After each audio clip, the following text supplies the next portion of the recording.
Assalamualaikum warahmatullahi wabarakatuh.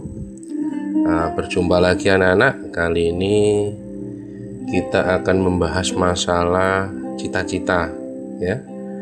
Mungkin dari kalian sudah ada yang sedari kecil memiliki cita-cita jadi tentara, jadi polisi, dokter, jadi guru, direktur, dan lain sebagainya. Nah, cita-cita itu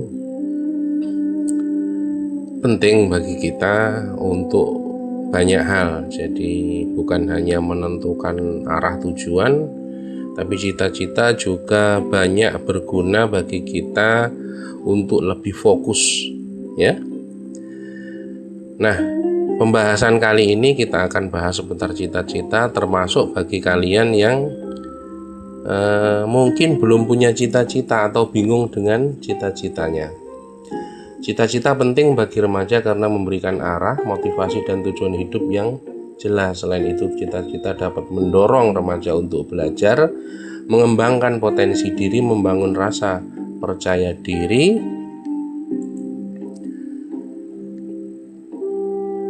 dan menjadi pribadi yang lebih mandiri serta bersemangat ya. Itu jadi salah satu fungsi cita-cita itu seperti itu. Tapi di pembahasan kali ini nanti kita akan bahas lebih detail tentang berbagai macam hal yang berkaitan dengan cita-cita, termasuk kalau cita-cita itu penting, terus bagaimana bagi yang belum punya cita-cita. Oke? Mengapa cita-cita itu penting bagi remaja ya? Kalian ini masih pada masa remaja, tapi bisa dikategorikan sebagai remaja akhir karena kalian sudah SMA. Jadi remaja akhir artinya dari remaja menuju ke dewasa. Nah, salah satu alasan mengapa cita-cita itu penting yaitu memberikan arah dan tujuan. Cita-cita berfungsi sebagai kompas yang membimbing remaja dalam mengambil keputusan dan menjalani kehidupan, sehingga terhindar dari kebingungan. Anggaplah seperti kita mau berjalan. Jadi kita kalau punya tujuan itu kan lebih terarah, lebih pasti. Saya mau ke desa A, artinya kita tahu kita jalan menuju ke sana, kita sudah terarah. Beda kalau kita belum punya tujuan. Kalau kata anak-anak remaja sekarang itu hidup mengalir apa adanya.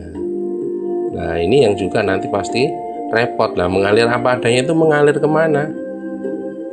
Jadi kalau punya cita-cita itu lebih terarah, artinya cita-cita memberikan arah dan tujuan. Kemudian meningkatkan motivasi. Memiliki impian dan tujuan yang jelas akan memberikan motivasi kuat untuk terus berusaha dan bersemangat dalam menghadapi tantangan.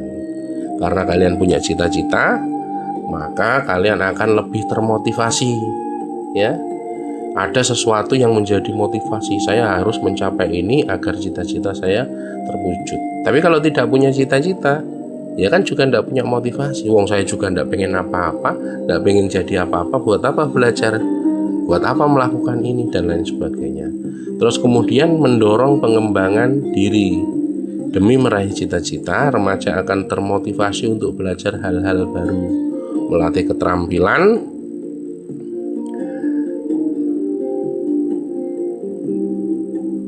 keterampilan dan mengembangkan potensi yang ada dalam dirinya ya. Jadi ini mendorong pengembangan diri. Dirinya itu nanti akan lebih bisa berkembang, kemampuannya juga akan berkembang, keterampilan akan terasah. Karena apa? Ya karena itu tadi, karena punya tujuan, punya cita-cita. Terus kemudian membangun kepercayaan diri.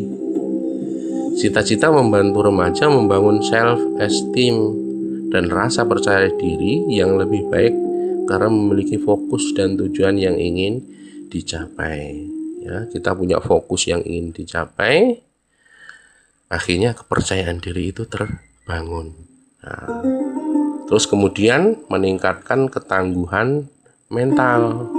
Cita-cita dapat membantu remaja memiliki pandangan yang lebih positif terhadap hidup serta terhindar dari perasaan depresi.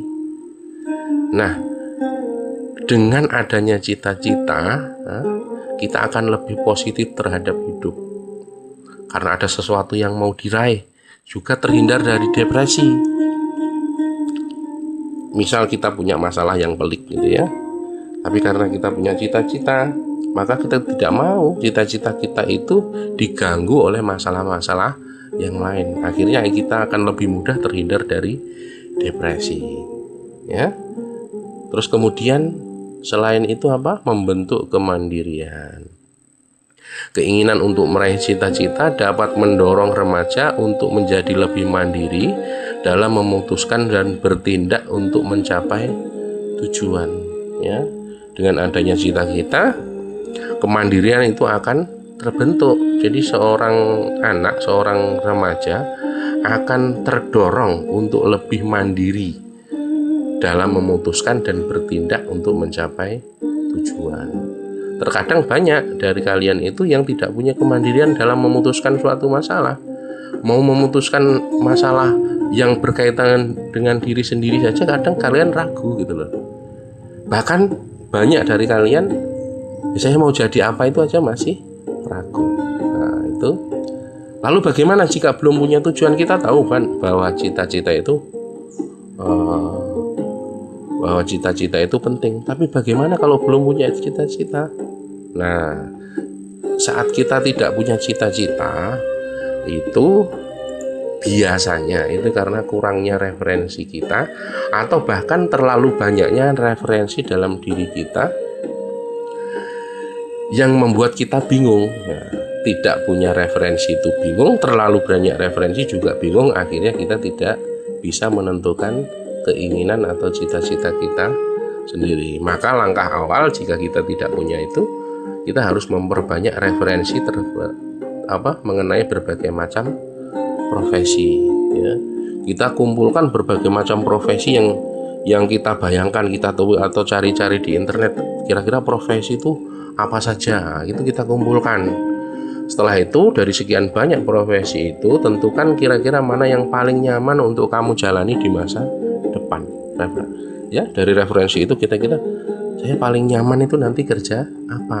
Nah, setelah itu kamu bisa ajak diskusi dengan teman, orang tua, guru BK, atau siapa yang kalian anggap mampu untuk atau enak diajak diskusi.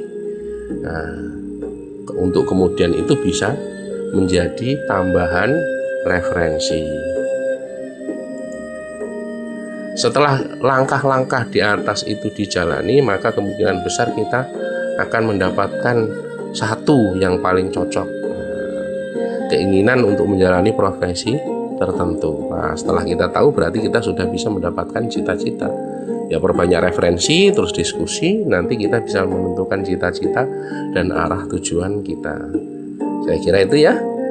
Mungkin nanti kalau mau bahas untuk konseling bisa ke saya untuk menentukan kira-kira cita-cita apa. Sekian dari saya. Assalamualaikum warahmatullahi wabarakatuh.